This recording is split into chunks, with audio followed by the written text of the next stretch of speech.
जय हिंद दोस्तों, मैं एसपी सर आप सभी मित्रों का सदाशिव कोचिंग क्लासेस के यूट्यूब चैनल पर हार्दिक स्वागत करता हूं। दोस्तों, कंप्लीट फिजिक्स के अंतर्गत दूसरा चैप्टर चल रहा था प्रकाश का वर्ण विक्षेपण तथा प्रकीर्णन, जिसके अंतर्गत बेटा दो लेक्चर आप पढ़ चुके, लेक्चर नंबर 1 और लेक्चर नंबर 2। बेटा आज जो बेटा हमारा लेक्चर नंबर बेटा है तीसरा, कौन सा बेटा है?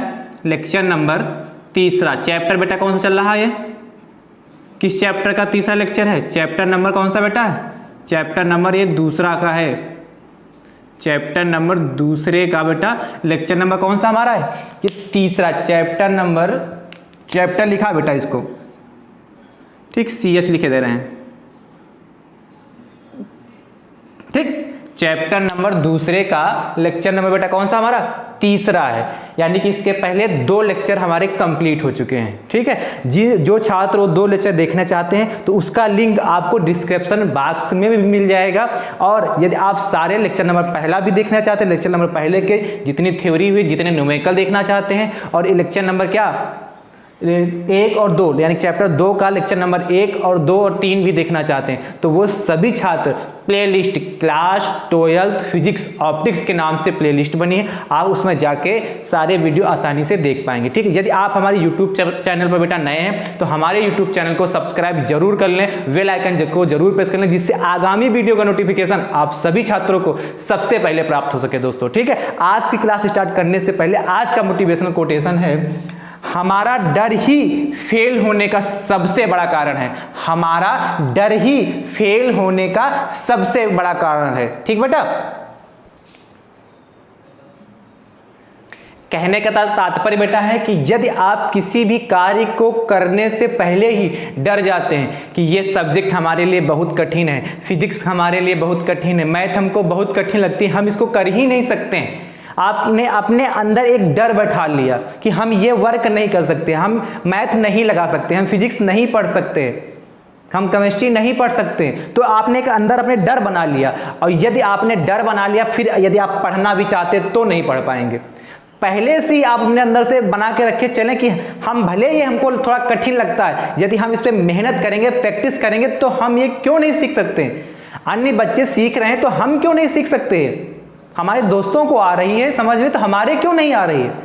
हम भी प्रयास करेंगे, और आप जब मेहनत करेंगे, कोशिश करेंगे, तब आप उसमें क्या सीख सकते हैं। और यदि आपने पहले ही बना लिया कि नहीं ये वर्क हमसे नहीं हो सकता, ये कार्य हम कर ही नहीं सकते, मैथ हम कभी लगा ही नहीं सकते, तो जब आप मन में पहले से ठान के चलो कि हम लगा ही नहीं सकते, तो फिर आप कितना भी प्रयास कर लें उसमें सफल नहीं होंगे, ठीक है। तो आपको किसी भी कार्य को करने से पहले, और या आपको मैथ पढ़ना है, फिजिक्स पढ़नी, केमिस्ट्री पढ़ना, कुछ भी करना है, किसी भी लक्ष्य को निर्धारित करना है कि हम ये प्राप्त नहीं कर सकते हैं, उसके पहले आपको अपने अंदर से डर को हटाना होगा। यदि आपने उस कार्य को करने से पहले अपने अंदर एक डर बैठा लिया कि हाय हमसे ये नहीं हो पाएगा, हम ये नहीं कर पाएंगे, तो क्या होगा, आप वो कार्य 100% नहीं कर पाओगे, क्योंकि आपने पहले ही सोच लिया। आपके अंदर में क्या, आपका दिमाग जो क्या होगा, पहले से ही नकारात्मक विचारों में घिर गया, तो आपके पहले जब नकारात्मक विचार आ गए तो कैसे आप कार्य कर सकेंगे। इसीलिए सदैव सकारात्मक सोचें, अच्छी बातें सोचें कि ये वर्क हम कर ही सकते हैं, हम कर लेंगे,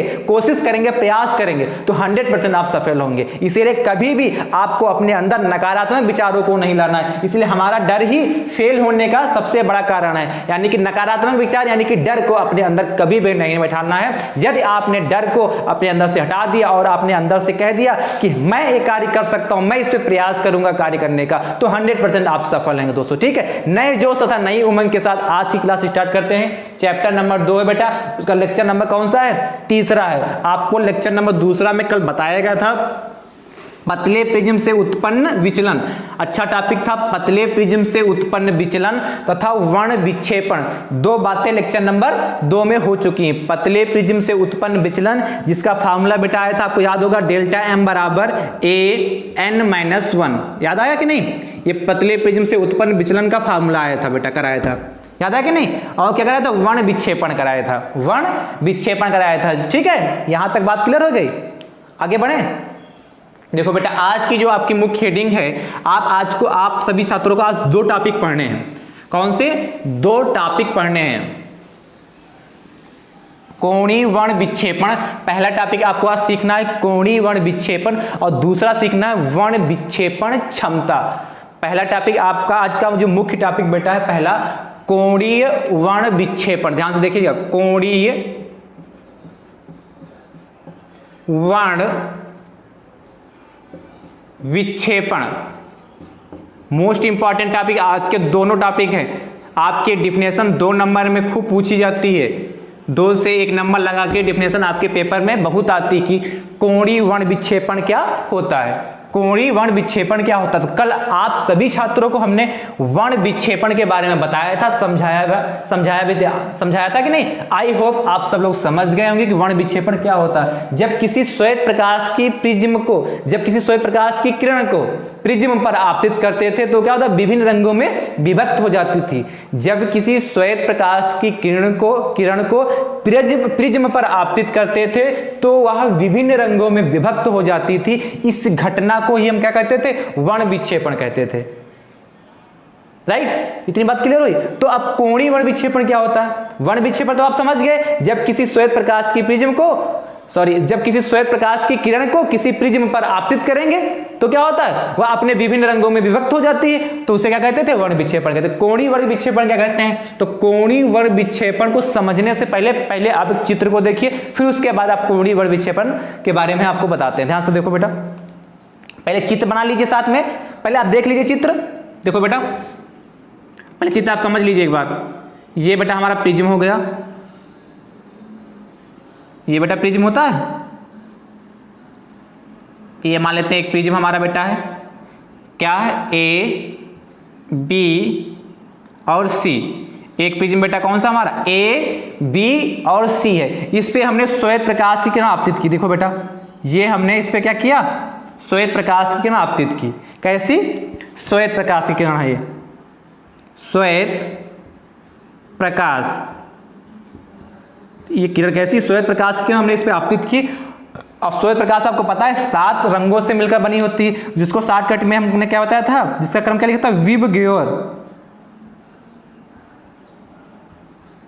देखो 7 है, 1 2 3 4 5 6 7, ठीक है। वायलेट, इंडिगो, क्या है, ब्लू हो गया, देख के ग्रीन हो गया, येलो हो गया, ऑरेंज हो गया, रेड हो गया, बैंगनी, जामुनी, ब्लू यानी कि नीला, हरा, पीला, नारंगी और लाल। यानी कि श्वेत प्रकाश की किरण जो होती है वो 7 रंगों से मिलकर बनी होती। कितने रंगों से बेटा मिलकर बनी होती, 7 रंगों से मिलकर बनी होती। ध्यान से समझो बेटा, इसमें जैसे हमने श्वेत प्रकाश की किरण आपतित की तो आपको पता है क्या हो जाएगा, इसका तुरंत यहां से विचलन हो जाएगा। जाना इसको कैसे चाहिए था, विचलन ना होती तो कैसे जाती है, बिल्कुल सीधी चली जाती, ये चली जाती बिल्कुल सीधी, लेकिन इसका क्या हो जाता है, विचलन हो जाता है। तो ये एक प्रकाश की किरण ये चली गई, इसका विचलन हुआ। क्या होता है, अपवर्तन होगा ना। जब अपवर्तन होगा तो ये अपने मार्ग से क्या हो जाता है, विचलित हो जाती है। वही तो हमने कहा विचलन हो जाता है। जब श्वेत प्रकाश की किरण किसी प्रिज्म पे आपतित करते हैं तो यहां से इसका क्या हो जाता है, अपवर्तन हो जाएगा। जब अपवर्तन हो जाएगा तब विचलन हो जाएगा। तो अपवर्तन हो जाता है जिसके कारण ये अपने मार्ग से क्या होता है, विचलित हो जाती है। क्या हो जाती है, विचलित हो जाती हैं। तो ये विचलित होकर ये चली गई। ये इस किरण का नाम देते हैं क्या है, हमारी बैंगनी है, वायलेट कलर है, ठीक। दूसरी किरण बेटा देखो, ये गई, इसको बेटा हम मान लेते हैं ये कौन सी हमारी किरण है, येलो वाली है, पीली दिखाई पड़ी बेटा। और तीसरी बेटा देखो, ये गई, इसका अपवर्तन हुआ तो ये बेटा हमारी रेड हो गई। आई होप आपको दिखाई पड़ रही होगी, तीनों किरणें आपको दिखाई पड़ी। पहली क्या गई, पहली यहां से श्वेत प्रकाश की किरण को हमने प्रिज्म पे आपतित की। आपको पता है प्रिज्म कैसा होता है, कांच की एक ठोस आकृति होती है।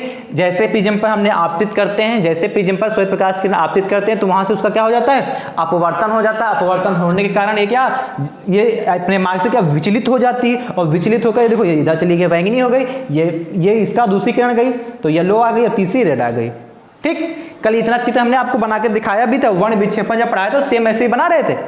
ध्यान समझो। अब डाट डर के यदि इसको पीछे बढ़ाएं तो ये कहीं पे काटेंगी, इसको भी डाट डर के पीछे बढ़ाओ, ये कुछ आएगी यहां मिलेंगी ये, और इसको भी डाट डर के पीछे बढ़ाओ तो ये कुछ ऐसे आएंगी। इसको डाट डर के पीछे बढ़ाना है तो ये बेटा कुछ ऐसे आएंगे, देखो दिखाई पड़े कि नहीं पड़े। तो कुछ ऐसा हुआ इनका किरण, इनके साथ। अब देखो विचलन कोण कितना हुआ, जाके देखो ध्यान से, ये आर है और विचलन कोण यानी कितना हो जाएगा, ये जो हमने क्या किया आपतित किरण थी इसको जो आगे बढ़ाया था, तो आपतित किरण तथा निर्गत, आपतित किरण की दिशा तथा निर्गत किरण, इनको क्या बोलते हैं, निर्गत किरण। आपतित किरण तथा निर्गत किरण की दिशा में जो बनता है कोण उसको हम बेटा क्या कहते हैं, उसको हम कहते हैं क्या, विचलन कोण कहते हैं। अब चूंकि यहां पे देखो ये आपतित किरण है, ये आपतित किरण की दिशा है और ये क्या निर्गत किरण की दिशा है, इसको डाल करके पीछे दोनों कहां आपस में काट रहे हैं, यहां पे काट रहे हैं, तो ये जो आपस में काटी तो ये देखो विचलन कोण बना है कितना, डेल्टा, और चूंकि क्या है आर लाल कलर का बना इसलिए डेल्टा आर लिख दिया। क्या लिख दिया हमने, डेल्टा आर लिख दिया, चूंकि लाल कलर है इसीलिए डेल्टा आर हमने लिख दिया। ध्यान से देखो तो ये बेटा हमारा कितना होगा, डेल्टा आर हो गया, रेड से ही लिख देते हैं डेल्टा, और ये बेटा हमारा कितना होगा आर, आर सफिक्स में रहेगा, ठीक दिखाई पड़ा बेटा। और देखो इधर अब ये ध्यान से देखो ना, ये देखो क्या येलो कलर है और यहां से ये क्या आपतित किरण ये है और निर्गत किरण है, तो इन दोनों के बीच में कोण क्या बनेगा, ये बनेगा, बनेगा कि नहीं बनेगा, तो इसको क्या कहेंगे डेल्टा वाई, यानी कि पीले कलर का विचलन कितना है, डेल्टा वाई है। अब इसको देखो ये बैंगनी कलर है, इसका विचलन क्या हुआ जाके, ये यही तो होगा, इसको क्या कहेंगे डेल्टा वी। ये तीन विचलन कोण हमको प्राप्त हुए बेटा, ये तीन विचलन कोण प्राप्त हुए कि नहीं प्राप्त हुए, यहां पर, यहां तक बात क्लियर है, कोई समस्या यहां तक, ध्यान समझो। अब देखो कोणीय वर्ण विक्षेपण कहते किसे हैं, जब हम बैंगनी, जब लाल तथा बैंगनी रंग के किरणों को हम पीछे बढ़ाते हैं, किसी प्रिज्म में जब लाल तथा बैंगनी रंग के किरणों के बीच जो कोण बनता है, किसी प्रिज्म में लाल तथा बैंगनी रंग की किरणों के बीच जो कोण बनता है उसे हम कोणीय वर्ण विक्षेपण कहते हैं। तो आपको देखो लाल, ये लाल किरण है, ये बैंगनी किरण, इनको डाट डाट करके पीछे की ओर बढ़ाओ तो ये कहीं ना कहीं आपस में काटेंगे। ध्यान से देखो, इसको डाट करके पीछे बढ़ा रहे हैं, ये बढ़ेगी, इस बैंगनी वाले को भी पीछे बढ़ाओ, सही से बढ़ाइएगा भैया, ये डाट करके पीछे क्यों बढ़ाओ, सीधी बढ़ाना, और इसको भी बढ़ाते चलो,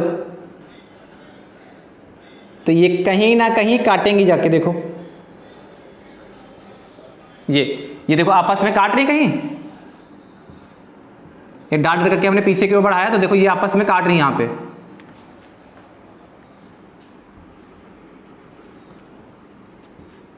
ये देखो बेटा, जब पट्टी से बनाओगे तो और अच्छा क्लियर बनेगा। तो वो सीधी किरण है, डाट करके पीछे क्यों बढ़ाया, सीधी नहीं लग रही हैं, थोड़ा और सही कर लो, देखो ये कुछ ऐसी आएंगी हैं, अब तो सीधी लग रही हैं भाई, और इसको भी बढ़ाओ, थोड़ा और चली जाएंगी, ये काटी जाके ना, दोनों आपस में कहाँ एंगल बना, यहाँ, अब तो बेटा सीधी दिखाई पड़ रही है, हाँ अब तो सीधी है ना।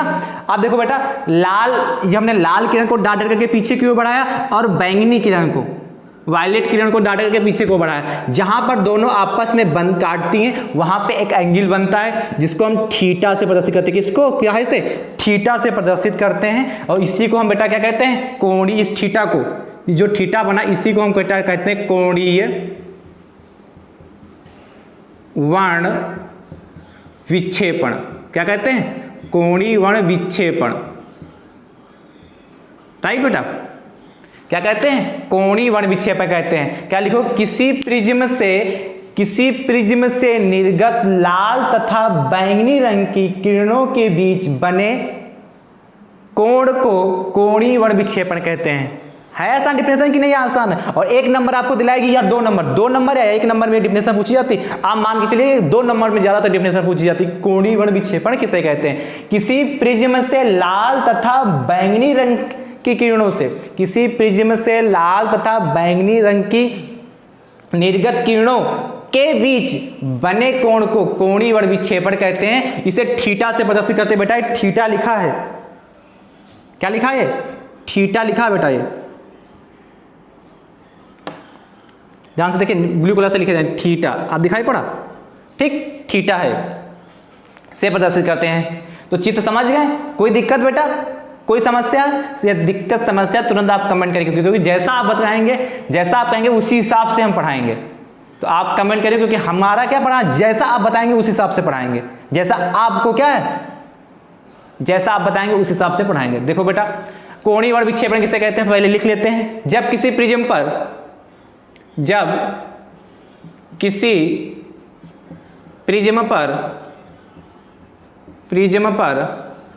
श्वेत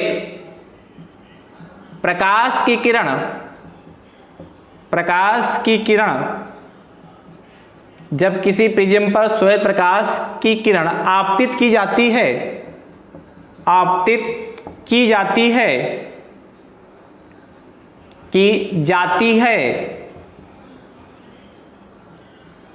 तो वह बेटा क्या होती, विभिन्न रंगों में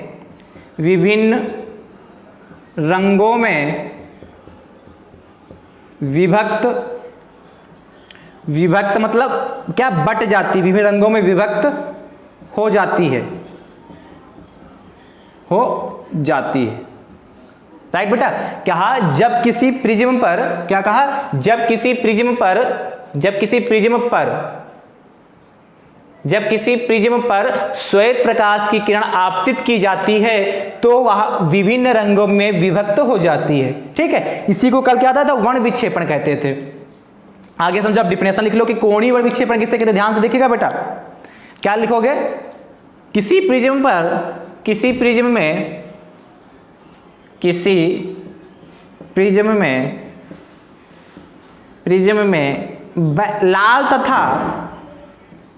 लाल तथा किसी प्रिज्म से निर्गत, ऐसे लिखो, किसी प्रिज्म से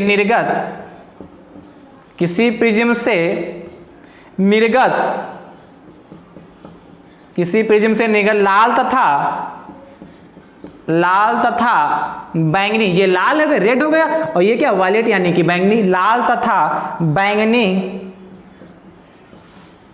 रंग की किरणों के बीच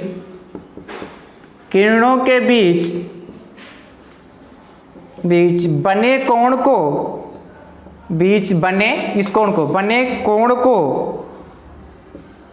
कोणीय वर्ण विक्षेपण कहते हैं। बने कोण को कोणीय वर्ण विक्षेपण कहते हैं बेटा। इसे बेटा किससे प्रदर्शित करते हैं, थीटा से प्रदर्शित करते हैं। आई होप इतनी बात समझ में आई कि नहीं, इसे थीटा से प्रदर्शित करते हैं। किसी प्रिज्म से निर्गत लाल, चित्र के माध्यम से भी हमने दिखा दिया, किसी प्रिज्म से निर्गत लाल तथा बैंगनी रंग की किरणों के बीच, किसी प्रिज्म से निर्गत लाल तथा बैंगनी रंग की किरणों के बीच बने कोण को कोणीय वर्ण विक्षेपण कहते हैं। इसे थीटा से प्रदर्शित करते हैं। ठीक है बेटा, अब यहां से एक फार्मूला निकालो, थीटा बराबर क्या, एक थीटा बराबर फार्मूला निकालो यहां से फटाक से, इतना नोट कर लो।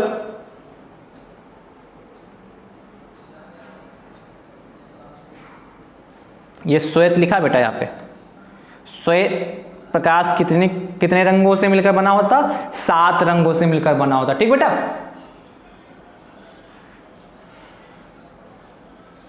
रब करें बेटा, देखो ध्यान से,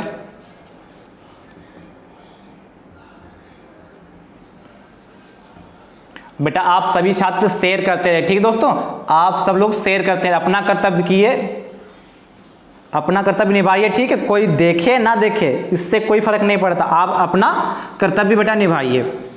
तो आप सभी छात्र शेयर जरूर करते रहें बेटा। देखो ध्यान से, ये बेटा हमारा क्या हो गया, इधर देखो थीटा बराबर बेटा जो होता है हमारा डेल्टा वी माइनस का डेल्टा आर। थीटा वाला क्या होता है, डेल्टा वी माइनस का डेल्टा आर। यानी कि कहने का मतलब जो कोणीय वर्ण विक्षेपण है, बैंगनी रंग का विचलन माइनस का क्या, लाल रंग के विचलन के बराबर होता है। क्या, कोणीय वर्ण विक्षेपण जो होता है बैंगनी रंग के विचलन तथा लाल रंग के विचलन कोण के बराबर होता है। ध्यान से देखो बेटा, अब देखो बेटा यहां से, कल हमने आपको पढ़ाया था पतले प्रिज्म से उत्पन्न विचलन, पढ़ाया था कि नहीं, पतले प्रिज्म से उत्पन्न विचलन। तो क्या होता था फॉर्मूला, कल हमने बताया था पतले प्रिज्म से उत्पन्न विचलन डेल्टा एम बराबर क्या होता था बेटा, ए एन माइनस 1 यही तो होता था, पतले प्रिज्म से उत्पन्न वितरण का फार्मूला क्या, डेल्टा एम बराबर AN-1 होता था। समझ में आया कि नहीं? अच्छा, तो यहां से देखो बेटा ध्यान से, यहां से थीटा बराबर, अब देखो यहां पे डेल्टा V है, यहां कितना डेल्टा M, तो M के स्थान यहां M है और यहां कितना है V है, तो यहां पे M के स्थान पे क्या है V, तो यानी कि यहां से हम डेल्टा V का फार्मूला निकालें तो A और N, चूंकि N खाली नहीं लिखेंगे, यहाँ पे NV लिख लेंगे। क्यों? क्योंकि यहाँ V क्या है, बैंगनी रंग का है, और यहाँ N क्या होता है, अपवर्तनांक, तो हम कहेंगे बैंगनी रंग का अपवर्तनांक। NV का मतलब क्या है, ये बैंगनी रंग का अपवर्तनांक यहाँ पे यूज करेंगे, जो होता है उसका यूज करेंगे, और माइनस का 1। बात क्लियर हुआ? यानी कि डेल्टा V के स्थान पे हम क्या लिख सकते हैं, ANV-1। आई होप इतनी बात क्लियर हुई।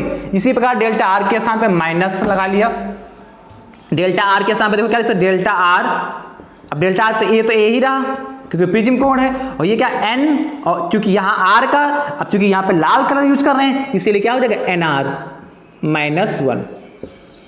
बात क्लियर हो कि नहीं, NR-1। तो इसके स्थान पे हम फार्मूला रख देंगे क्या, अब यहां से क्या डेल्टा R के स्थान पे भी क्या लिख सकते हैं, A, तो यहां माइनस लगा, हम इसके नीचे लिख रहे हैं, आप उसी के आगे लिख लीजिएगा कितना, ANR-1, ANR-1, डायरेक्ट ऐसे लिख लो, चलो ANR-1 हो गया। किसकी वैल्यू डाल दी हमने यहाँ से, डेल्टा R की।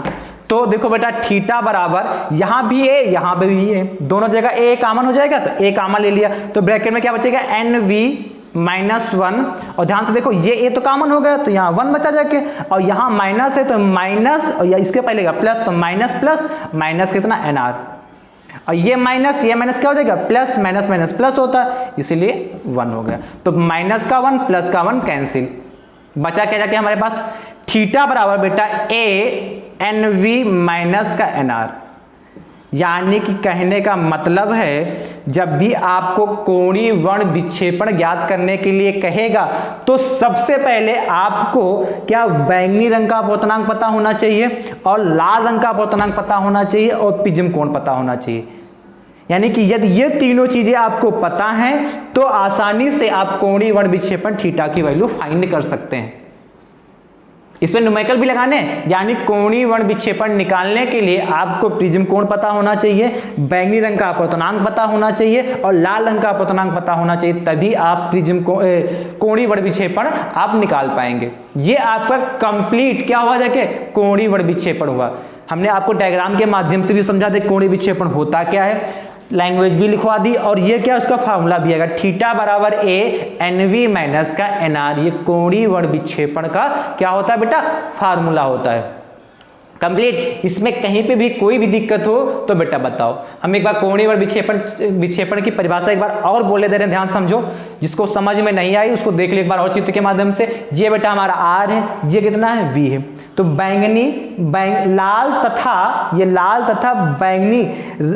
लाल तथा बैंगनी रंग की किरणों के बीच प्रिज्म से निर्गत लाल तथा बैंगनी रंग की किरणों के बीच बने कोण को कोणीय वर्ण विक्षेपण कहते हैं। एक लाइन की डिफिनेशन है, कुछ नहीं कठिन है।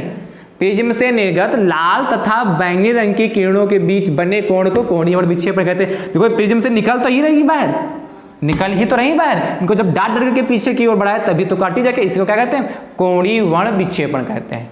आई होप इतनी बात क्लियर हो गई। ये टॉपिक आपका क्लियर, ये टॉपिक मोस्ट इंपॉर्टेंट बेटा, हम पहले ही बता चुके हैं। ये टॉपिक आपके लिए क्या है, मोस्ट इंपॉर्टेंट है 2 नंबर के लिए। ठीक, चलो बेटा आगे चढ़ते हैं, लिख लो बेटा, ये हो गया। चलो आगे। आई होप आप सभी छात्रों को इस बात समझ में आ रही होगी कि नहीं। चलो आगे देखो बेटा,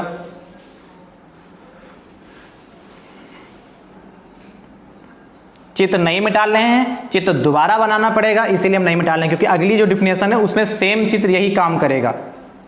सोच रहे हो सर सेम चित्र कैसे काम करेगा, डिफिनेशन अलग है। हाँ, डिफिनेशन अलग निकल, चित्र आपको यही सेम बनाना उसमें भी है। कह रहे हो वाह सर, मतलब एक चित्र 2 परिभाषाएं। हाँ बेटा, एक चित्र 2 परिभाषाएं। देखो कैसे, अगली परिभाषा क्या, उसको भी देखो। ये भी परिभाषा आपकी मोस्ट इंपॉर्टेंट है, ये भी परिभाषा आपकी कैसी बेटा है, मोस्ट इंपॉर्टेंट है। अगली क्या है, आपने अभी पढ़ी, सबसे पहले क्या कल पढ़ा था, प्रिज्म, पतले प्रिज्म से उत्पन्न विचलन कल जो हमने पढ़ा था लेक्चर नंबर 2 में, और क्या पढ़ा था, वर्ण विक्षेपण। कल 2 टॉपिक पढ़ेंगे, आज पढ़े थे। आज आप बेटा क्या कर लिए, एक टॉपिक पढ़ लिए, क्या, वर्ण विक्षेपण, कोणीय वर्ण विक्षेपण आपने आज सीख लिया। अगला टॉपिक जो बेटा आपका है वर्ण विक्षेपण क्षमता, क्या, वर्ण, ये भी मोस्ट इंपॉर्टेंट है, वर्ण विक्षेपण क्षमता, वर्ण विक्षेपण बेटा क्षमता, ये भी मोस्ट इंपॉर्टेंट टॉपिक, बहुत बढ़िया टॉपिक है। ध्यान से समझो इसे किसे कहते हैं, इसको ज्यादा बताने में समय नहीं लगेगा। क्यों, क्योंकि चित्र पहले से ही बना है। कहो तो दोबारा बना दे, बनाए, बताओ, सेम यही बनाना है। अच्छा ठीक है, देखो वर्ण विक्षेपण क्षमता किसे कहते हैं, ध्यान से देखिएगा बेटा।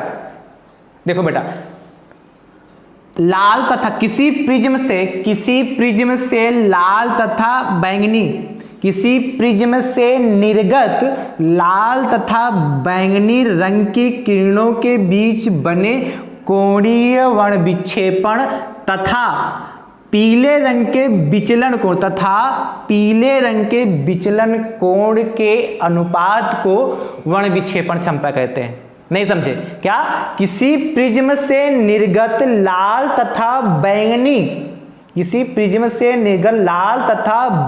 रंग की किरणों के बीच बने कोणीय वर्ण विक्षेपण तथा पीले रंग के विचलन कोण के अनुपात को हम क्या कहते हैं, वर्ण विक्षेपण क्षमता कहते हैं। और बेटा इसे हम ओमेगा से प्रदर्शित करते हैं, क्या, ओमेगा से प्रदर्शित करते हैं। एक बार डेफिनेशन लिख लो, फिर उसके बाद समझा दीजिए। चित्र भी आपको, ये चित्र सेम चित्र इसमें भी बनाना है। आपने कोणीय वर्ण विक्षेपण में भी चित्र ही बनाया था, इसमें भी यही चित्र बनाओगे आपको। देखो बेटा, पहले डेफिनेशन लिख लो, पहले लिखो, देखो क्या, किसी प्रिज्म पर जब, पहले लिख लो वर्ण विक्षेपण क्षमता की परिभाषा लिख लो। जब किसी प्रिज्म पर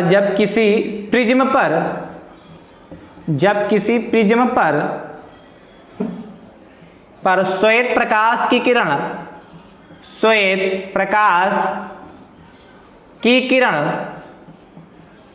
जब किसी प्रिज्म पर श्वेत प्रकाश की किरण आपतित की जाती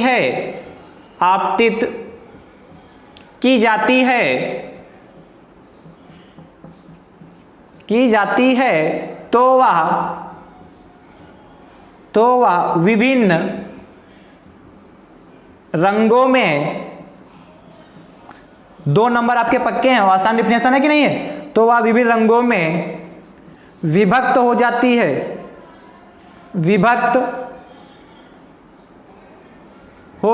है, तो आप विभिन्न रंगों में विभक्त हो जाती है। ठीक बेटा, आप डिफिनेशन लिख लो कि वर्ण विक्षेपण किसे कहते हैं, वर्ण विक्षेपण क्षमता किसे कहते हैं। ध्यान से देखो बेटा, किसी प्रिज्म से, ये डिफिनेशन किसकी, वर्ण विक्षेपण क्षमता की, किसी प्रिज्म से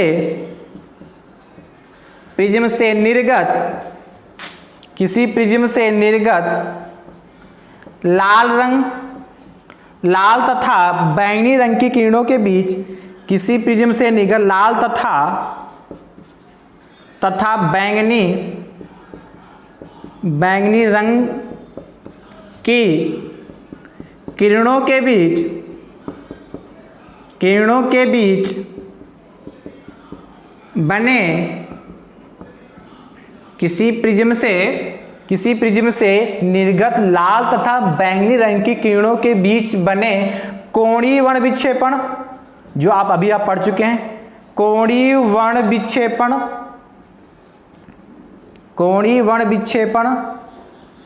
तथा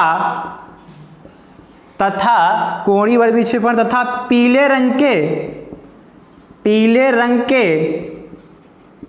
रंग के विचलन कोण, यानी कि डेल्टा वाई, पीले रंग के विचलन कोण के अनुपात को यानी रेशियो के अनुपात को क्या कहते हैं बेटा, वर्ण विक्षेपण क्षमता कहते हैं, वर्ण विक्षेपण क्षमता कहते हैं, वर्ण विक्षेपण क्षमता कहते हैं। इसे ओमेगा से ऐसे क्या ऐसे बनेगा, इसे ओमेगा से एक बार हम दिखा रहे हैं और अच्छे से देखो ध्यान से, ये बनाओगे W बनाते थे ऐसे बनाओगे, देखो ये W जैसे बनाते थे, W बनाया फिर ऐसे कर दिया, यानी कि इधर देखो यहाँ पे ऊपर की ओर देखो बेटा, W जैसे बनाते थे, W ऐसे बनाते थे, ठीक, और इसकी पूंछ, ये वाली पूंछ हल्की सी बड़ी कर देंगे ऐसे, ठीक, ये हमारा बेटा क्या कहलाएगा, ओमेगा कहलाएगा, ठीक बेटा। W बनाते थे वैसे उसकी पूंछ हल्की सी बड़ी कर देते, इसे ओमेगा से प्रदर्शित करते हैं, इसे ओमेगा से प्रदर्शित करते हैं, ठीक बेटा। आई होप इतनी बात आप सभी छात्रों के समझ में आ गई होगी, ये इसमें कोई दो राय नहीं है। मुझे उम्मीद है कि आप लोग समझ रहे होंगे कि वर्ण विक्षेपण क्षमता किसे कहते हैं। किसी प्रिज्म से निर्गत लाल तथा बैंगनी रंग की किरणों के बीच बने कोणीय वर्ण विक्षेपण, किसी प्रिज्म से निर्गत लाल तथा बैंगनी रंग की किरणों के बीच बने कोणीय वर्ण विक्षेपण तथा पीले रंग के विचलन कोण के अनुपात को वर्ण विक्षेपण क्षमता कहते हैं, इसे ओमेगा से प्रदर्शित करते हैं। इतनी बात समझ में आ गई होगी मुझे उम्मीद है। कहीं पे भी कोई समस्या तुरंत बेटा कमेंट करिए, आप बेटा कमेंट करके बताइएगा जरूर कैसा समझ में आया कि नहीं आया, और यदि नहीं आया तो कहाँ पे आया, नहीं आया तो कहाँ पे समस्या है उसको बताइए, हम उसका समाधान करने की कोशिश करेंगे, प्रयास करेंगे बेटा, ठीक है। लिख लो बेटा फटाक से, नोट कर लिया बेटा।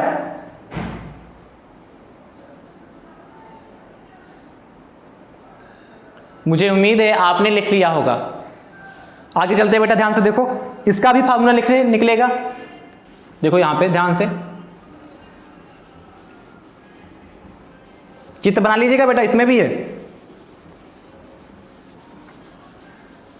तो देखो कोणीय वर्ण विक्षेपण क्षमता को बेटा ओमेगा से लिखते हैं, ध्यान समझिए। और आपसे कहा क्या है, किसी प्रिज्म से निकल लाल तथा बैंगनी रंग के किरणों के बीच बने कोणीय वर्ण विक्षेपण, और लाल तथा बैंगनी रंग के किरणों के बीच कोणीय वर्ण विक्षेपण निकाला, तो ये लिखा था कि नहीं कल जब निकाला, थीटा बराबर डेल्टा वी माइनस, चलो ऐसे लिख लो पहले, थीटा, यही तो हुआ कितना, ओमेगा बराबर थीटा बटे कितना हो जाएगा, डेल्टा वाई, यही तो कहा भाई, थीटा बटे डेल्टा वाई किसी प्रिज्म से निर्गत लाल तथा बैंगनी रंग की किरणों के बीच बने कोणीय वर्ण विक्षेपण, तो कोणीय वर्ण विक्षेपण को थीटा से लिखते थे, और बटे तथा पीले रंग के विचलन कोण के अनुपात को, तो ये कितना पीले रंग का विचलन होगा, के अनुपात को क्या कहते हैं, कोणीय वर्ण विक्षेपण कहते हैं। अब इसे यहां से देख लो, थीटा हमारा क्या कोणीय वर्ण विक्षेपण है, और डेल्टा वाई क्या है, पीले रंग का विचलन है। तो ध्यान से समझो, किसी प्रिज्म से निर्गत क्या लाल तथा बैंगनी रंग के किरणों के बीच उत्पन्न, लाल तथा बैंगनी रंग के किरणों के बीच बने कोणीय वर्ण विक्षेपण तथा क्या पीले रंग के विचलन कोण के अनुपात को वर्ण विक्षेपण क्षमता कहते हैं।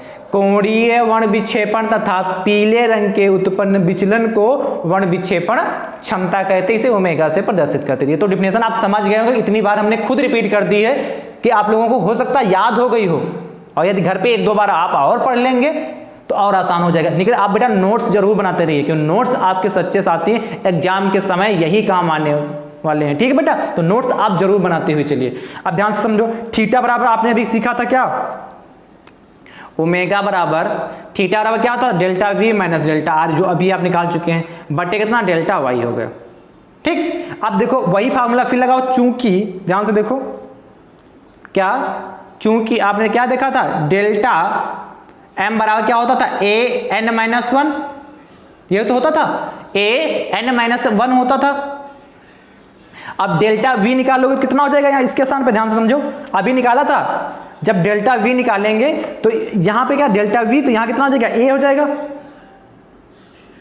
कितना होगा बेटा, ये देखो ए हो जाएगा कि नहीं, ए, और चूंकि एन और सफिक्स में वी, अब वी सफिक्स में हमने क्यों लगाया, क्योंकि क्या यहाँ पे बैंगनी रंग का अपवर्तनांक है, इसीलिए सफिक्स में हमने वी लगा लिया। इसी प्रकार आर के लिए क्या हो जाएगा, डेल्टा आर है, तो यहाँ पे कितना हो जाएगा, यहाँ एम के स्थान पे आर हो जाएगा, तो यानी कि फार्मूला क्या, ए और कितना एन आर, आर क्यों, क्योंकि ये आर रंग का अपवर्तनांक यूज कर रहे हैं, और माइनस का 1 बटे, ठीक, कितना डेल्टा वाई, तो डेल्टा वाई कितना हो जाएगा, इसी प्रकार ये भी ए और कितना एन y है तो एन वाई हो गया माइनस का 1, एन वाई वाई का मतलब कितना, पीले रंग का अपूर्णांक माइनस का 1। नीचे वाली हम डिफिनेशन रब कर रहे हैं।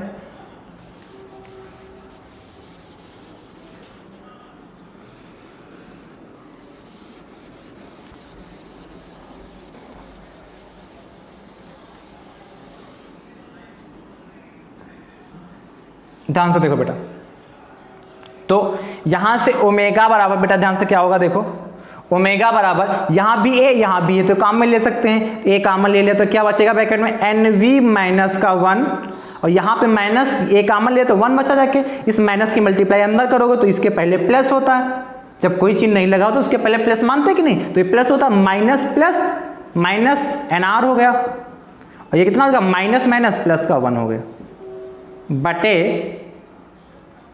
बटे कितना होगा ए एन वाई माइनस का 1 हो गया। तो देखो इधर ऊपर भी ए नीचे भी आपस में कैंसिल, और ये माइनस का 1 प्लस का 1 ये भी आपस में कैंसिल, क्या बचा जाके ओमेगा बराबर बेटा ओमेगा बराबर एन वी माइनस का एन आर, ओमेगा बराबर n b minus n r बटे क्या एन वाई माइनस का 1।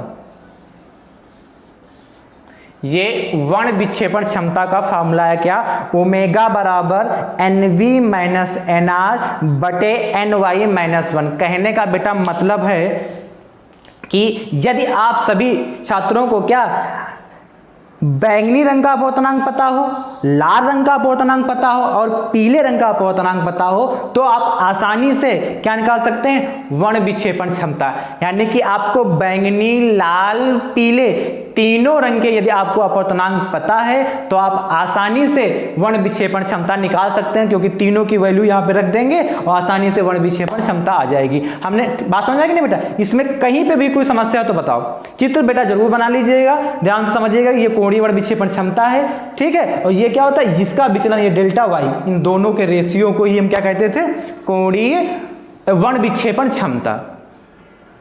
कंप्लीट बेटा। तो ये दोनों टॉपिक आपके आज के मोस्ट इंपॉर्टेंट थे। कौन कौन सा, कि हमारा यहां पे क्या पढ़ा था पहले, अभी कोणीय वर्ण विक्षेपण, कोणीय वर्ण विक्षेपण आपने सीखा थीटा, और एक दूसरा टॉपिक क्या पढ़ा, वर्ण विक्षेपण क्षमता।